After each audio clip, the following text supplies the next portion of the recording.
Essentially any class that I teach becomes an IT career development seminar in some respects. Once we're done reviewing, technical things that we're learning, I'm usually going into a little bit of career development topics with them. And I think tonight's class, which is the Linux programming, I had a girl who was leaving the class, and she recognized that some of the other students are kind of wearing out in terms of focus. And I had to tell her, I said, in IT career development is a lifelong skill, and some courses are going to definitely be more attractive to people than others. And for example, if someone says create a very simple program or make this website, and there are people going to be attracted immediately to learning the skill to produce the product. And then there's going to be skills like Linux administration, Linux programming, learning operating systems, things that people don't necessarily understand the value of until they're on the job or they're working in the field. And then the knowledge that they kind of acquired in a course comes to them. So I think that is an important thing to consider when taking IT courses, or if you're part of a degree program. Your motivation is going to wane depending on the topic ultimately. So it's okay to feel unmotivated at times. Maybe a topic is not something that particularly jazzes you up or gets you excited, but it's important to know and try to make connections. With this particular class, I told the student at the end, she noticed that the students weren't as focused, but I also said they aren't necessarily seeing the next level connection to what they're learning around operating systems or whatever the technical concept is we're covering, but it's something they're going to come into in the real world. So I think there's definitely value when you're learning, when you try to make it possible for students to see the value in what you're teaching them towards real world application as much as possible. And sometimes it can be extremely difficult. You have to sometimes create scenarios for them or create ways to make them think about the topic.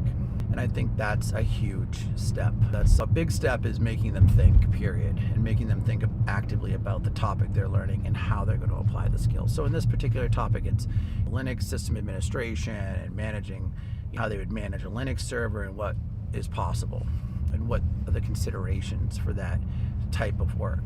So a topic that we dove into tonight just by happenstance was, I was speaking with a student particularly about career development as a process and how it's really a never-ending process in terms of acquiring skills to then work in a field, and how important it is to then continue to develop your skills. It's absolutely essential, right, to kind of keep doing that throughout your career, particularly in IT and tech, and how you have to see that as an essential skill set. And as part of that conversation, I felt it important to tell the students that you might be getting an associate's degree, and then you need to then get a bachelor's degree, because you're always should be trying to achieve the next thing, always trying to achieve the next step, learning, in depth of learning, and become a lifelong learner. Now, if you don't get that next level degree, it's okay, but you need to realize that there's still continual learning to be done. And basically what you need to always be doing is strategizing and thinking about how the next step you take towards your learning and career, whether it be an additional degree, certification, skill set, is essential, but it's going to be what separates you from other people. I did feel it was important to let them know. I spoke around about the entry-level field, and I had done research a couple of years ago upon needing to hire someone as an entry-level technician, and I did some research. Now, this is in Massachusetts, that the entry-level IT technician role, this was in education as well, so it was around $55,000 starting across multiple places I researched. And went up from about $53,000 and up. Now, this is not in a corporate environment. This is not in a business for business sake environment. This is generally within education fields, and I noted that to the students. And I also said to them, as an entry-level dollar amount, to some of them that sounded pretty good. But I also wanted them to realize that with that entry level, you're at the point where in some cases you are of value to an organization because you're performing a role that as you escalate and you have more increased costs with your role, the value needs to increase as well. And as you acquire certifications and experience, your actual value in some ways, as you join a larger pool of talent, of people who maybe have acquired additional degrees or experience, sometimes can get smaller. Opportunities become more narrow. So it's very important to find a niche, develop some very particular skill sets so that within your organization you still continue to retain value, but you also are developing valuable skills, so taking into your next opportunity, because you're only at that entry level stage for only so many years. And if you're a progressive learner and progressive at thinking about your next level opportunity, you're going to be advancing past that and want more. I will also say that accelerating your learning and is definitely going to support you in getting new opportunities, particularly in IT and technology fields. And the job market generally supports it, but you really need to target and start to systemize how you're thinking about your skill set. And after IT, entry-level work, there's systems administration work, which is the next step up, is being in charge of systems in your organization. And then there's additional management, whether it's network management or management of applications or devices, or in some level of moving up the chain in terms of responsibility, clearance, permissions, and new levels of support within your team. And with that comes new skill sets, new opportunities, but you also have to remember, is this where you're going to stay? Do you want to expand past the role you're in? Is it where you want to be? You need to start asking yourself those questions. And I mentioned to the students that it's my belief that those who have planned and worked and stayed steady throughout their career are the happiest when they've pre-planned the shifts that they've needed to make according to the skills that they would need. And I think that's an important thing to consider, is you need to pre-plan for what adjustments are coming down the line as much as you can. I know that's a very difficult thing to say and do, but it's actually important that you start to think about, over time, what types of topics you need to develop a knowledge in. Enhanced cybersecurity topics, enhanced artificial intelligence topics, enhanced topics related to how IT support and system administration are going to change due to these challenges. And just to keep that in mind, because that's going to give you a vision for and a motivation for continuing learning, whether it's within a degree program or not. I also spoke with students around the fact that as younger individuals generally, that their value towards energy into their work is huge, and that organizations can definitely take advantage of those who are super eager to please, super eager to grow, super eager to put extra hours in, envisioning that this is going to support growth in their career. And they're coming at a lower cost than maybe some other additional people in their organization. And just to keep that in mind, I'm not saying, don't work hard or don't, go the extra mile to make sure a process is done right. I'm just saying the math is that you're working harder at a younger layer of your career, and you're putting in those hours because you're at that heaviest stage of learning and looking to advance. And in some respects, you have a lower personal cost towards the time you spend away from your home or away from your family. You have time to give to the organization because you're looking to grow, and you're also looking to advance based on your motivation at your age group and your desire to move up an organization and get experience. So one of the students in my class, bright guy, he was the one who initiated this dialogue. He was the one who had initiated this dialogue with me, and we're kind of discussing it. And I think he's 34, and he has some experience. He's doing some additional certifications and work and learning, and he's trying to figure out his next steps. And the topic came up of cronyism in terms of advancement and people supporting each other, and that networking component that is a little bit of cronyism, like someone who knows somebody who can help somebody. And I think I've seen that work for people in some respects, particularly if they are of a similar skill set and work group of people. I think there is definitely room where, it's a form of networking, right? It's people who know people and have certain skill sets and they can vouch for people's abilities. But what I advise students is, instead of maybe focusing always maybe on that component, is to focus potentially more on mentors and people who they can look to support their career growth from a professional standpoint, in terms of someone to go to, speak to about topics related to their career, potentially set goals or share goals with, and someone who can support and guide you and give you recommendations, and also help you answer questions about your next steps when you have them about your own work. Because we're not always going to be super confident in our next steps, and sometimes we need that nudge. We need that push to figure out the next part of ourselves and where we take the risk and leverage that risk of learning about ourselves, learning about how our careers and goals impact our next choices with what we want to do, and how ready we feel we are.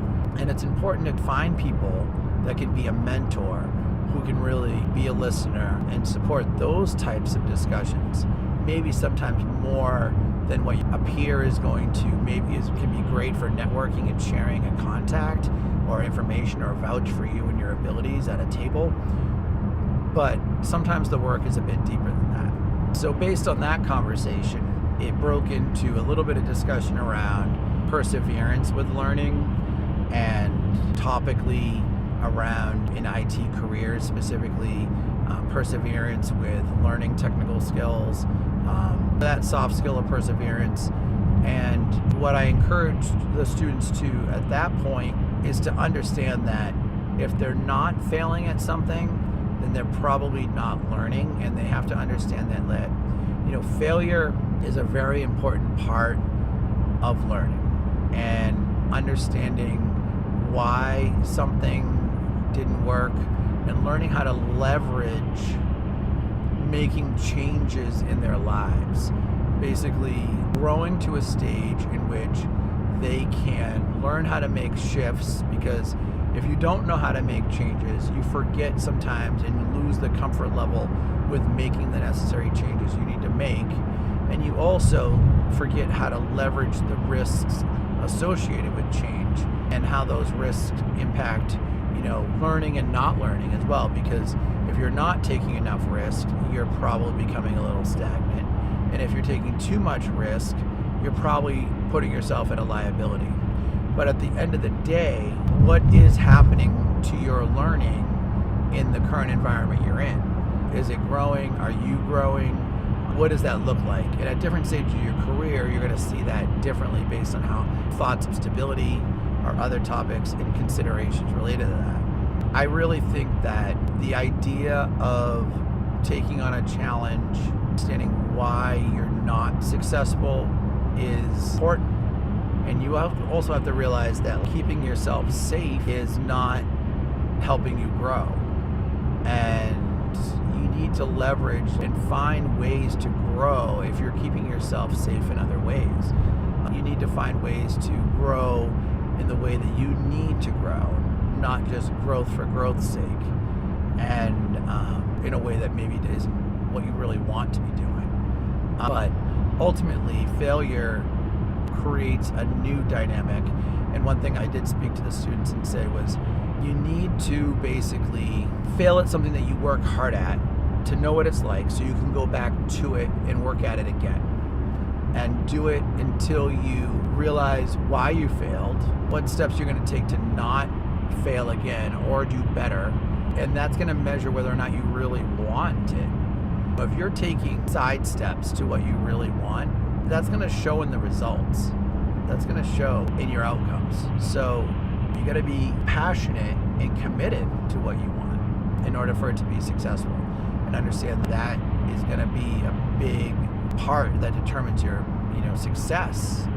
The failures are going to determine your success. And that's the bottom line. So if you're not failing or you're staying in a rut or in the same place, the amount of success you're going to gain is also staying in the same place. Because no one just builds upon success without some layer of challenge, that they're challenging themselves and pushing themselves. And that's why people get comfortable. People get comfortable because they get too comfortable, because their understanding of what they feel is successful about themselves is held into this idea of holding on to it. It's an object, as opposed to seeing it as this ever-evolving topic. And people lose track. And as a leader, it's really important too that to see the growth as yourself, because if you're not growing, you're not helping people around you grow. And if you're holding on too tight, you're teaching them to hold on too tight. And that can create some toxic environments, right? So just food for thought there. Good morning. Today I want to go over a document that I created to help my students improve their LinkedIn profiles in 1 hour. So this document was designed initially to assist students or professionals at any level. I think it's applicable to improve your LinkedIn profile in 1 hour. And the reason why the focus is in 1 hour is that people are busy, or I think sometimes they need to measure the amount of time they spend committed to something before they see if it works. So the idea around the suggestions I'm going to make here are that these suggestions have the most impact for the amount of time spent. And I would say one thing to remember is that with a 1 hour makeover of your profile, you do want to be careful around what you update, how you update it, what type of information you do put, just because a lot of this stuff takes time no matter what, and consistency, and also just using the social media and understanding how to use it efficiently. So with all that taken into consideration, let's get started.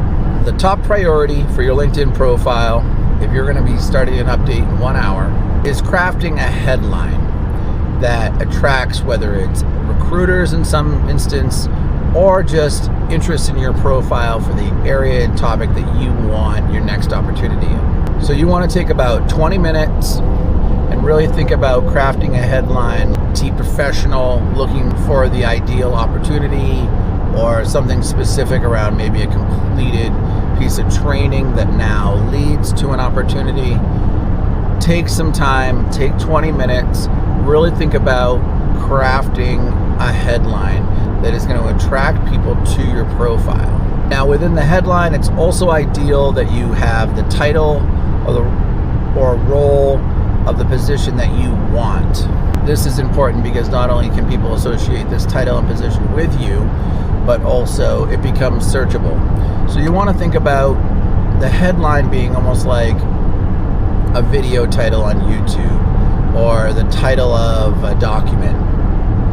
It's going to be the most rich in terms of keywords and how people are going to find you on LinkedIn. So with doing this, some recommendations are draft maybe 3 or 4 examples. You can utilize AI to help manipulate those examples and develop them further and try to get them more refined.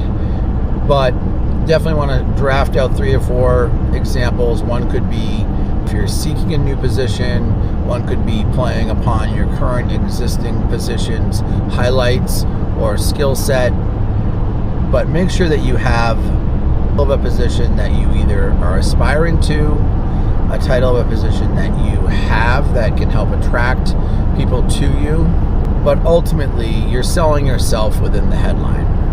And I would also recommend looking at others' headlines in your field for examples and ideas, as that can greatly help you get some ideas, get up and going, and get started for yourself. But take 20 minutes to do that. So the next 20 minutes that I would ask you to focus your energy into. So the topics that I would ask you to focus your next 20 minutes on when updating your LinkedIn profile, you're going to want to focus in 20 minutes on your profile photo, your banner. You're going to want to take 20 minutes to focus solely on your profile photo and your banner together. Now, of course, your profile photo should be, if possible, a professional level photo.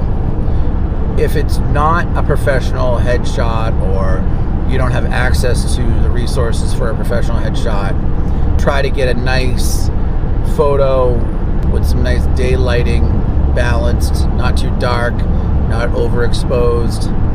You can utilize a tool like removebg.com, remove BG, to remove the background and place a color in the background to make it look more professional. There's a lot of new tools out there that will remove the background and help you have a more professional looking profile photo by neutralizing background distractions. You can also do that in Canva, but at the end of the day, you want it to be professional. Not like your traditional maybe social media profile, in which part of a personal profile. You want it where people can see you, think about you as a professional. How are you going to present yourself as a professional? The next piece is the banner. Now, I feel like the banner is one of the more complicated pieces of an upgrade to a LinkedIn profile, in that I think it's very easy to go too far with banner design as opposed to just keeping it simple.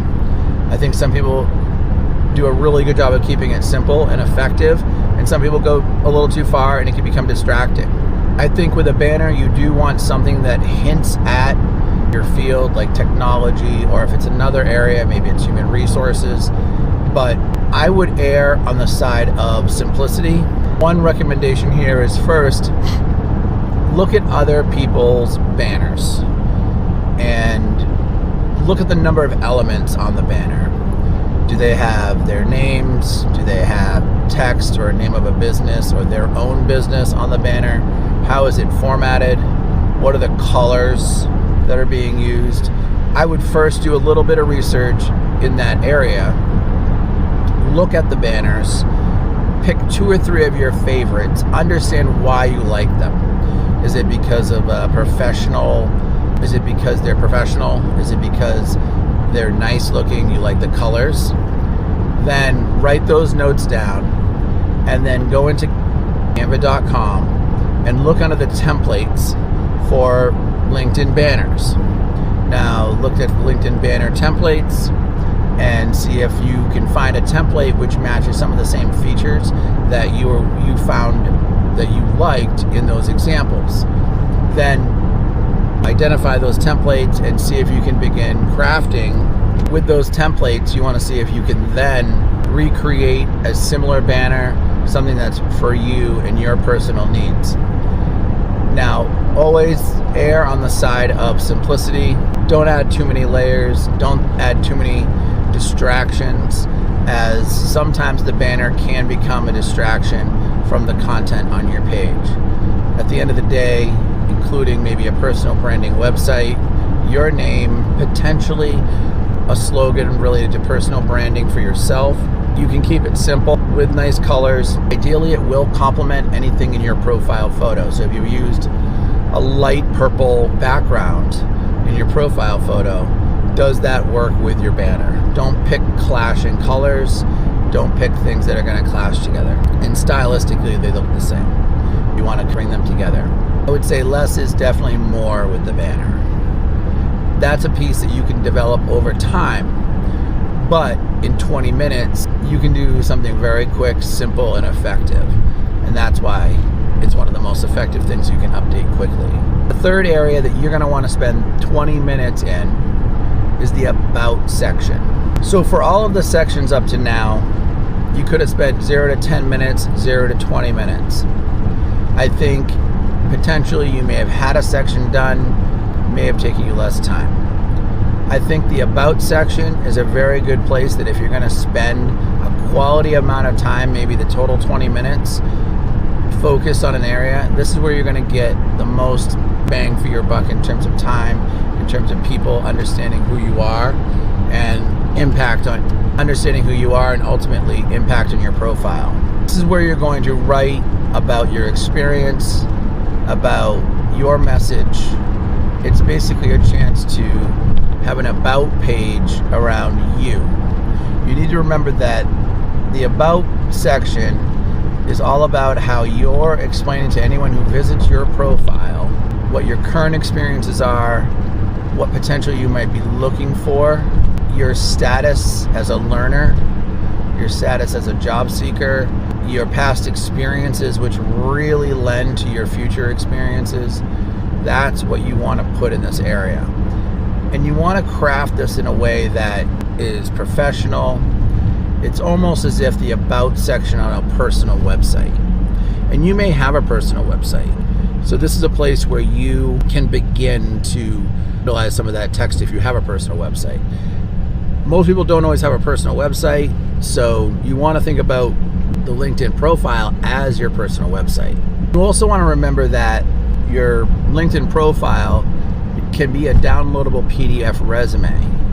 And some people might actually download your profile and use it as a resume. And you can if you want to. So this About section becomes the top section of your resume. So you want to think about the impact that has. And I also want to think about duplicating efforts. If you have a website, you have your LinkedIn profile, and then you have your resume, a lot of the writing that can be about you in a 1 to 2 paragraph description about where you are in your career and what you're really focused on achieving next, an objective or multiple objectives that are explain your experience and why those next steps are what you're looking for or what you're all about, is important, is that you can use it across different platforms. So you can use it on a website, you can use it on a digital portfolio, you can use it on your LinkedIn profile. So really, or sections of it on other social media. So this is another place where it's keyword friendly. I would recommend, if you haven't done a lot of work on your About section, you're just trying to get it started, that you focus on just getting a rough 1 paragraph done and then go from there. This is another one where you can look at other people's examples at the same stage of their careers as you are and think about what do they have that you like. You could even take another person's profile description, put it into an AI tool like ChatGPT and say, please rewrite this for me based on these 3 or 4 bullet points that are about me. So you could say, you could take the profile, pop it in there and say, please rewrite this About section for me with your name, and say, but take into account the fact I completed a CompTIA certification, or I got an additional bachelor's degree, or I got a project management certification to add to the profile. Once you have that, you can then edit and refine that to your needs. That's just a suggestion to get started. But once again, looking at others prior is really super important. What you like, what you don't like, what you think is effective is probably sometimes what other people find effective. So everything from here on out is considered what a mid priority. It's not that it's not a super priority and important, but it's just in terms of time, these may be things that are additional time for you to spend refining and improving the profile. So these are the other nitty-gritty details that are essentially just as important, those other parts that I talked about, but you need to realize if you're looking at it in terms of spending an hour and then spending an hour maybe on something else, that first hour should go into those other items that I just spoke about. Now we're moving into mid-priority. These are things that generally you sometimes might have trouble remembering when you're just sitting down and working on a profile for the first time. So if you're in that stage, this is more of a checklist. You might want to sit down and go through some of these prior to even getting on LinkedIn, or do your own research related to it, just so that you have a little bit of a framework. So let's start going through these things. And remember, these are designed to boost your credibility, and boost your appearance based on topics that you're choosing. So the first would be projects and experiences. Basically, these are what you've been working on, types of projects you've been working on, the content area you've been working within, also experiences at current positions, filling out jobs that you've worked at or other positions that you've been doing work at, freelance work, project work. All of that starts to add up. So you're going to want to put that into a sequential order for yourself, just like you would a resume. Outline it. Maybe you could do a job section on a piece of paper or I would actually suggest just doing it on the computer. Have maybe a job section just like you would on a resume, a project section just like you would on a resume, and start to describe these things so that you can effectively have an outline. Now, another part that people kind of miss while doing this is that many of these jobs and projects involve tools, software, additional skills. As you start to outline these projects and jobs, you also want to outline the skills, the outcomes, the measurements, all align with these projects, jobs, and opportunities you had. These skills and opportunities, not only can they be embedded within the descriptions of these jobs so they can help promote that experience, but you can also list them additionally in the technical skills area of your LinkedIn profile. So you want to start making this projects list, jobs list, put it into sequence, put the dates down, and then also the skills and tools and outcomes associated with them. After you've taken that step, let's say that's an hour and a half. We're now in the second hour if we were to keep going past the first hour. Third step to having the dynamite profile, which has all the moving parts together. And you definitely notice these profiles because they're the ones who are going to appear higher in the search engines, get more views by recruiters or other people looking to find people to help work for them. And also connections are going to connect with you more often if they find similar items in their profile as yours, is certifications. So any type of certification in your field, whether it's IT or another topical area related to your subject. In IT, this could be CompTIA, this could be Cisco, this could be any certification. So you just want to make sure that if you have a certification, you've been working on one, you have it. So if I were to make a quick to-do list to complete this video, here's what you need to be focused on. First, add 10 to 15 relevant skills to your profile that align with not only your past experience, but also the experiences that you're working on in projects and also what you're aspiring to work within. This could be troubleshooting, this could be an IT Active Directory, or a skill related to a certification or a knowledge area. Take a look at the featured section. Are there updates that you could make? Is there something you could share? Here you can pin updates to your resume, certifications, experiences you had going to a boot camp, or another learning experience that helps shape you as a person. Courses and projects. Are you currently taking courses? Are you in a degree program or taking individual skill courses? Are you taking a course on LinkedIn? Are you taking a Udemy course? Are you choosing courses to help expand your knowledge? You want to include that here. So today I want to talk about what are the best online platforms for learning. And we've come a long way with online platforms, specifically for career development, for all sorts of upskilling, that they've just become very niche and very particular for different types of learners. So what I want to do is do a little bit of a deep dive into a couple of them, talk about them, and then think about why they're good. So the first platform is Coursera. This is like a university-style platform. What that means is essentially delivered in a similar way like an online platform course at the university level might be delivered in terms of the modular structure and the types of content available on their platform. Coursera also partners with universities, which gives that additional feeling of a higher level educational institution supported course. So many of their course options are in-depth, partnered with universities and professors at different universities, and of course they provide professional level certifications. Now the second option is Udemy. Udemy is much more of a micro course upskilling platform. It's more casual, has more very specific topics and target areas for learning specific skill sets. And one of the best parts about Udemy is that they run specials all the time where they drop the prices of courses so that you can actually get very affordable, specific courses at a great price. And this can be great if you're on a budget, or your budget for online learning and courses is just not huge.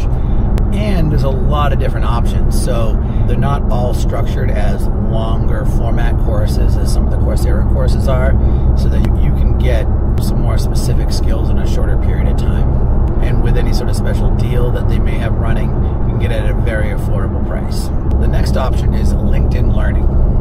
Now, LinkedIn Learning has definitely transformed over the last several years with much more robust learning options embedded within their platform. And there's an amazing number of skills. And these skills can be directly applied to your LinkedIn profile, whether they're creative skills, business skills, IT skills. You can search for LinkedIn learning opportunities related to the skills that you need for a specific occupation.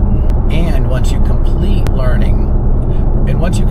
a LinkedIn learning course, you can immediately add that badge, that certification to your profile so that potential employers can actually see that you have acquired these skills.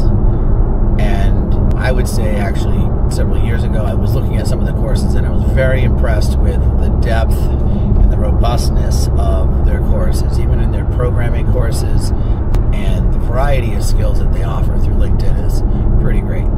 The final major option I'm going to provide is edX. Now, edX is another one who has deeper university-backed courses. They often have a strong focus in its topic area. But I would say one of the big differences with edX is they're really going after that high-quality online course. So you can do a Udemy training, you can do a LinkedIn skill-based training, you could do a Coursera style course, but the most robust and collegiate feel or full certification feel is through edX. And all of these providers definitely understand the niche that they're serving. So this is an opportunity with edX that they're really trying to provide that more robust, streamlined, full collegiate course environment and the depth of learning that goes along with it. So with that, you also get much more serious-minded individual. So with that, this is definitely targeted for more serious-minded individuals who are looking for that collegiate level style course and the topics that go along with that type of learning. And ultimately, that's reflected in the credentials provided by edX and how people feel the level of quality is with those. So those are some options, whether you're looking for skill building, a full collegiate course experience, looking to upskill in a specific technical area, looking to connect your upskilling and online course to your personal brand through LinkedIn. These are all options that provide a range of different experiences and depths of learning. So from the perspective as a learner and how maybe these types of courses have met my personal learning goals, I have a couple different experiences.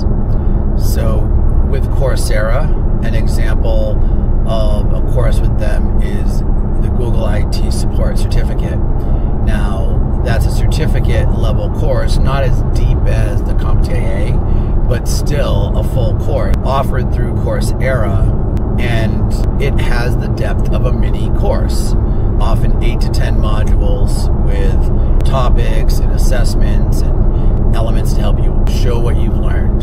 So that's a course that I personally have checked out. With Udemy, I utilized Udemy to learn specific web development for making web apps. I use Udemy for technical skills associated with making web apps. And I'll be honest, it was a great micro course. And what made the course so good was that I learned something very specific within each module. So I was making web applications, and I was not only learning something within each module, but each module sequentially was part of a bigger project. So from the technical perspective, it wasn't as if I was learning just for the sake of what was included in that module. There was a bigger picture in mind and putting all the skills together. And I will say I've had edX tied to close to collegiate level learning experiences in terms of an online learning portal, maybe hosted an online learning portal that had deep topics, lots of resources, assessments, reflections, multiple components to the course, but it's deeper, broader topics. Definitely the anticipation that you're going to go deeper on a topic, you're going to do research into an area, or you're going to be exposed to a topic that you're going to have to reflect on or go deeper in. edX definitely provides that experience. And I've had that experience on multiple courses to the point where edX has endorsed a course that was pre-existing. And so it was kind of by default that the edX endorsement was part of the course that I took online. With LinkedIn Learning, several years ago I signed up for a programming course on LinkedIn Learning, and I was very impressed with the depth and the robustness and the assessment questions. We would generally do a pre-assessment to place you with an understanding of what you know about the topic that you're looking to take a course in. And I thought that was great because that's like trying to understand the learner. And I know since then I've just seen so many new types of learning opportunities on LinkedIn, not just in those high demand programming areas, but all sorts of soft skills, hard skills, communication skills that are great to have, and also great to have accessible to those who are looking to develop their online branding and portfolio on LinkedIn, and having those resources accessible to them can validate their experience. For myself, my choice of courses has always come down to what I was trying to learn. I think the flexibility to choose a topic based on your learning goals is really important. And I hope you use the information that I'm giving you in this video to help you narrow down some of these choices, because it does matter. And the platform matters because they're all focused on something specific in general in the way that they deliver the content. They're all hitting and fitting a niche in the online learning market, and people are after different types of validation for their learning.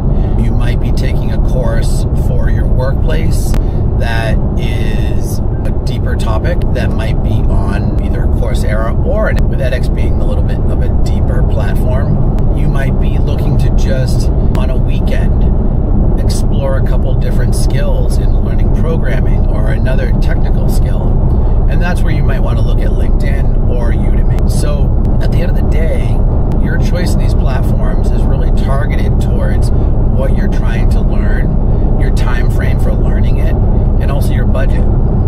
So those all kind of come into play.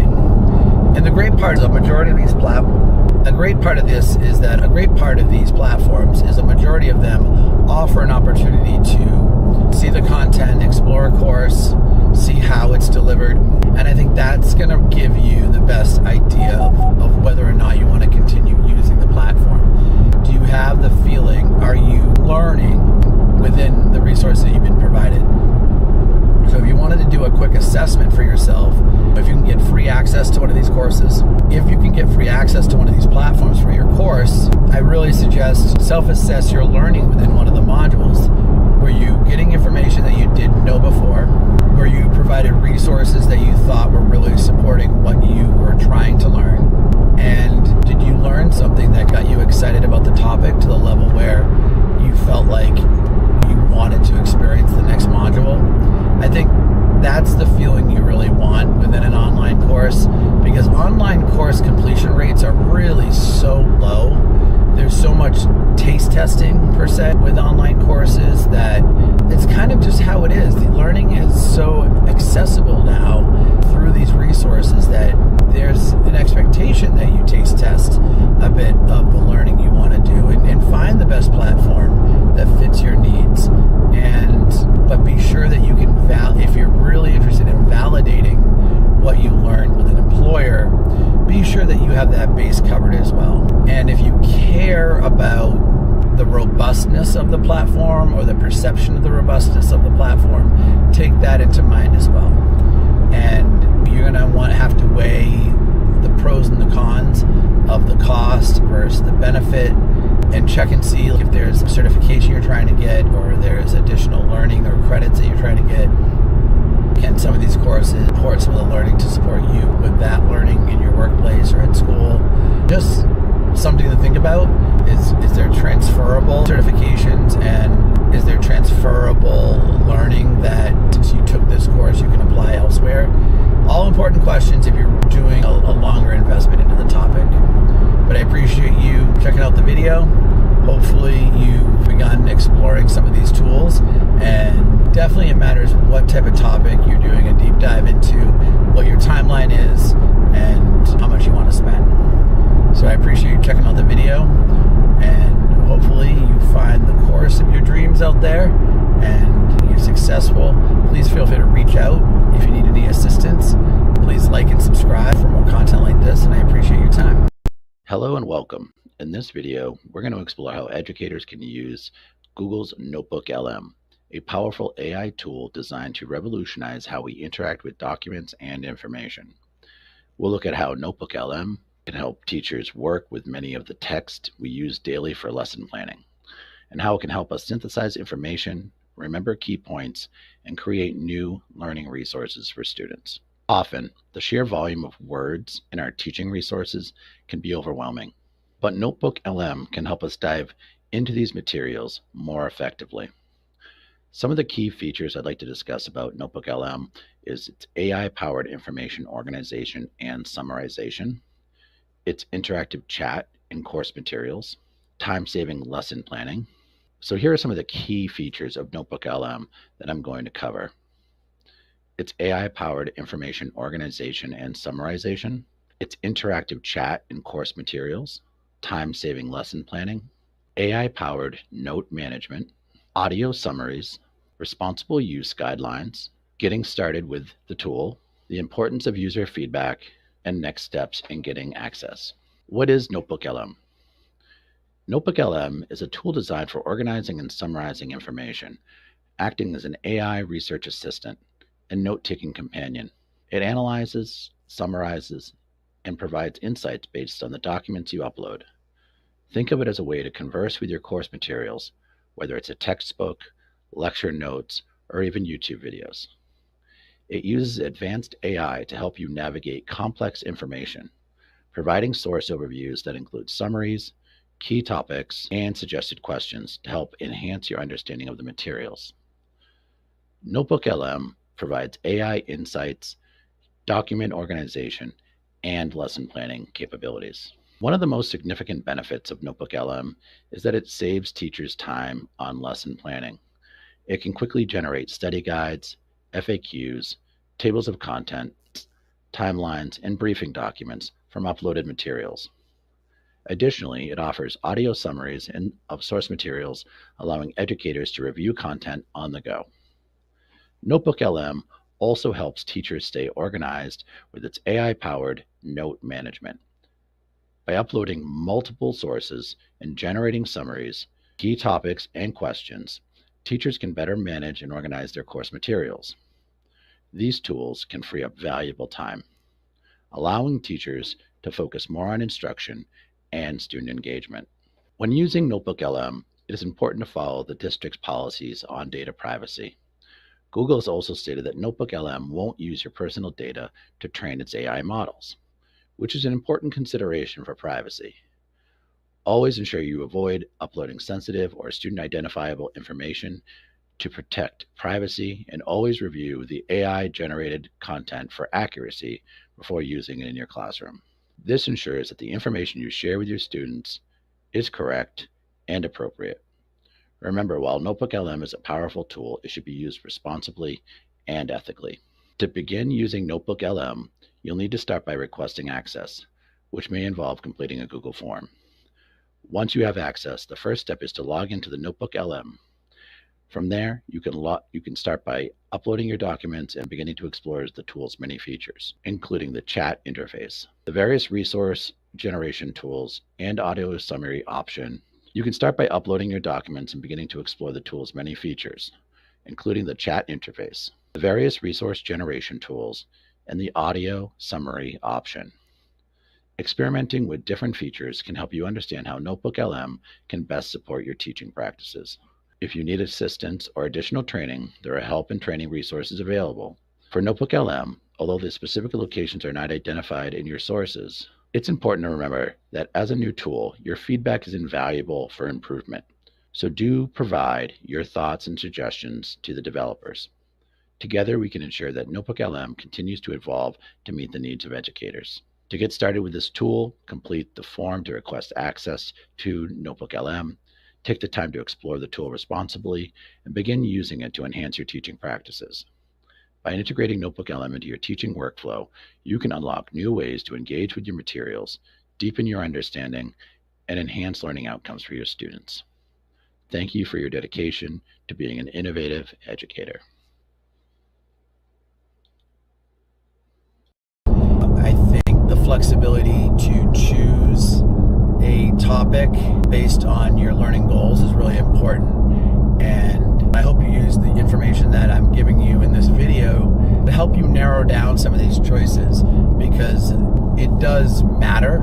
And the platform matters because they're all focused on something specific in general in the way that they deliver the content. You might be taking a course for your workplace that is a deeper topic that might be on either Coursera or, with edX being a little bit of a deeper platform, you might be looking to just on a weekend explore a couple different skills in learning programming or another technical skill. And that's where you might want to look at LinkedIn or Udemy. So at the end of the day, your choice in these platforms is really targeted towards what you're trying to learn, your time frame for learning it, and also your budget. So those all kind of Udemy is much more of a micro course upskilling platform. It's more casual, has more very specific topics and target areas for learning specific skill sets. And one of the best parts about Udemy is that they run specials all the time where they drop the prices of courses so that you can actually get very affordable, specific courses at a great price. And this can be great if you're on a budget or your budget for online learning and courses is just not huge. And there's a lot of different options. So they're not all structured as longer format courses as some of the Coursera courses are, so that you can get some more specific skills in a shorter period of time. And with any sort of special deal that they may have running, you can get it at a very affordable price. The next option is LinkedIn Learning.